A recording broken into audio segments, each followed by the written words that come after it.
بسم اللہ الرحمن الرحیم۔ تو بھائی دوستو، آج ہم حدیث نمبر 66 کو پڑھیں گے۔ حدیث نمبر 66 میں بہترین جگہ مساجد ہے، یعنی بہترین جگہ مسجد ہے۔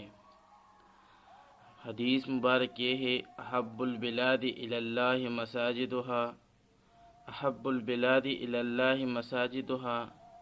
اللہ کے نزدیک محبوب ترین جگہ شہروں میں ان کی مسجدیں ہیں۔ اللہ کے نزدیک محبوب ترین جگہ شہروں میں ان کی مسجدیں ہیں۔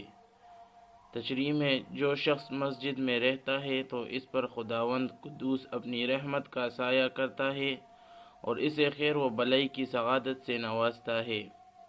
اسی وجہ سے فرمایا کہ بہترین جگہ مساجدیں ہیں، یعنی مسجدیں ہیں۔ ایک اور روایت میں عبداللہ بن محفل رحمۃ اللہ علیہ فرماتے ہیں کہ ہم نے سنا کہ شیطان سے بچنے کے لیے مسجد ایک مضبوط قلعہ ہے۔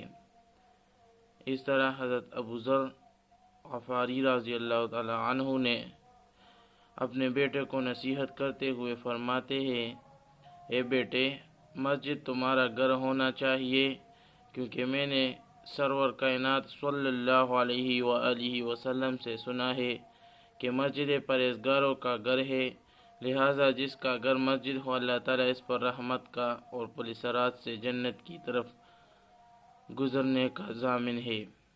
اسی طرح ایک اور جگہ حضرت ابو ذر رضی اللہ عنہ فرماتے ہیں کہ جو شخص مسجد میں داخل ہوا وہ اللہ کا مہمان بن جاتا ہے۔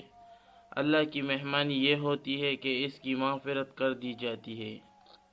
اسی وجہ سے فقہا یہ فرماتے ہیں کہ جب مسجد میں اذان کے بعد فرشتے نعمتوں کا دسترخوان لے کر نازل ہونے لگے تو اب مسجد سے باہر نکلنے والا گویا اللہ تعالیٰ کے دسترخوان کو چھوڑ کر جاتا ہے، اور یہ بہت ہی نامناسب بات ہے۔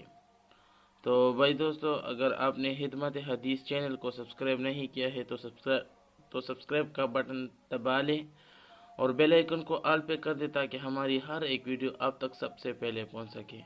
تو اللہ تعالی ہمیں اور آپ کو اس حدیث پر عمل کرنے کی توفیق عطا فرمائے۔